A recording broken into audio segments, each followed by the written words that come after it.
وہ کہتے یہ کرسچن کا دن، ہم اس پر راضی نہیں ہوتے۔ انہوں نے کہا پھر ایسا کرتے ہیں، اتوار رکھ لیتے ہیں۔ جو بادشاہوں کی مرضی پر دین ہوتے ہیں ان کی شکلیں اس طرح بگڑتی ہیں۔ عیسیٰ علیہ السلام کے آسمان پر جانے سے 313 برس بعد تک وہ جو دوسری بائبل آف بارناباس ہے وہ ان کی کینونیکل بک رہی ہے۔ یہ بات ان کی ساری ہسٹری نے تسلیم کی ہے۔ جسے ہمارے ہاں بخاری، مسلم، ترمذی یہ کینونیکل بکس ہیں نا، ان کو ریکگنائز کیا گیا، مسلمانوں نے تسلیم کیا۔ اسی طرح ان کی بائبل آف بارناباس 313 برس تک لگاتار، اور میرے پاس ریکارڈ موجود ہے، ضرورت پڑے تو پیش کر سکتا ہوں۔ اور یہ بات جو ہے نا بٹانیکا، ان کی انسائکلوپیڈیا، وہ میرے پاس موجود ہے۔ اکیلی وہ کتاب 12,000 پاؤنڈ کی آتی ہے۔ اب دیکھیں، میں نے 12,000 پاؤنڈ کی کوئی چیز، میں نے آپ کے سامنے بیگانے مکان میں رہا ہوں یا اس دارالعلوم کے کمرے میں رہا ہوں، اگر 12,000 پاؤنڈ میں کسی جگہ ڈپازٹ کے طور پر دے کے مکان خریدتا تو خرید سکتا تھا۔ میں نے کہا پہلے دین کی حفاظت کریں گے، پھر جو اللہ کو منظور ہوگا۔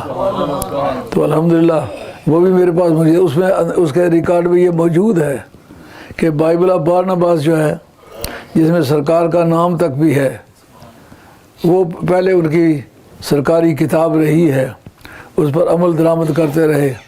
لیکن جس وقت ان کا آپس میں سمجھوتا ہوا، ان کا جناب ہم نے اسے جو تورات کے ترجمے تفسیریں ہیں، انہیں بیبلونین تلمود جو ہے اس کو ہم نے اولیت دی، اس کی بھی بگڑی ہوئی شکل ہے، اس کی بھی شکل کو بگاڑو تو پھر ہم اکٹھے ہو سکتے ہیں۔ انہوں نے جناب 66 کتابیں، بائبل ایک کتاب کا نام نہیں، 66 کتابوں کے نام ہیں۔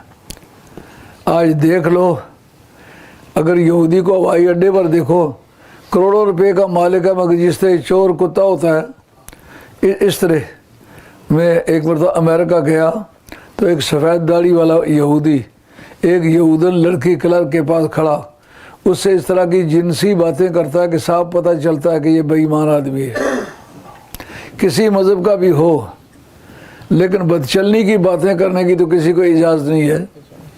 کوئی سا مذہب ہو، کوئی مذہب بھی بدچلنی کی اجازت نہیں دیتا۔ جس کا نام مذہب ہے نا، نہ وہ بدیانتی کی اجازت دیتا ہے، نہ وہ بدچلنی کی اجازت دیتا ہے۔ گناہ کسی مذہب میں مباح نہیں ہے۔ جنہوں لوگوں نے مذہب اختیار کر کے گناہ کیے ہیں، انہوں نے سینہ زوری کی ہے، انہوں نے بدیانتی کی اپنے دین میں۔ تو میں دیکھا کہ جب چور نہیں ہوتا، وہ چور کی طرح کھڑا ہے، چور کی طرح باتیں کر رہا ہے، میں سمجھ گیا کہ اس کا ضمیر مجرم ہے، اس لیے باتیں ہماری طرح نہیں کر سکتا جس سے ہم ہر ایک سے باتیں کر سکتے ہیں۔ تو جن لوگوں نے دین کی شکل بگاڑی تھی، آج وہ چرچ میں ٹائٹ پر گزارا کرتے ہیں۔ جب انگریز ہندوستان میں گیا تو اس وقت انہوں نے ہمارے مذہبی پیشواؤں کو بھی دیکھا کہ ان میں بکاؤ مال موجود ہے، تو پھر انہوں نے اس ٹائٹ میں سے ان کو بھی حصہ دیا۔ اس کا نام ہمارے کانسٹیٹیوشن میں یہ بات موجود ہے، ایکلیسیاسٹیکل گرانٹ سے انہوں نے پیسے دیے، اسے ایسے چلتے پھرتے اسپتال بنائے، گشتی دواخانے بنائے، اسے چھوٹے چھوٹے اسکول بنائے، اور مولویوں کو انہوں نے ججوں کے ساتھ بٹھایا بطور ایڈوائزر کے، لیکن ایڈوائزر نہیں تھے وہ، ان بیچارے گرائی کی ہوئی نہیں تھی۔ لیکن جس وقت قاضیوں کو کہا قاضی صاحب آپ بھی جج ہیں، قاضی کے معنی ہی جج کے ہیں، وہ راضی ہو گئے۔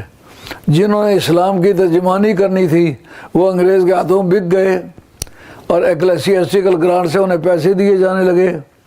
رفتہ رفتہ جب دیکھا کہ لوگ پابند ہو گئے، لوگوں سے لکھواتے کہ فیصلہ شریعت کے مطابق کریں یا قانون رواج کے مطابق کریں، یہ اپلیکیشن میں یہ بات لکھتے تھے۔ اس کا نقصان یہ ہوا جب مسلمانوں نے دیکھا کہ یار قانون رواج کے مطابق ہمیں کچھ فائدہ پہنچ جاتا ہے، یعنی وراثت کا قانون ہے، بیٹی کو بھی حصہ دیا جاتا ہے،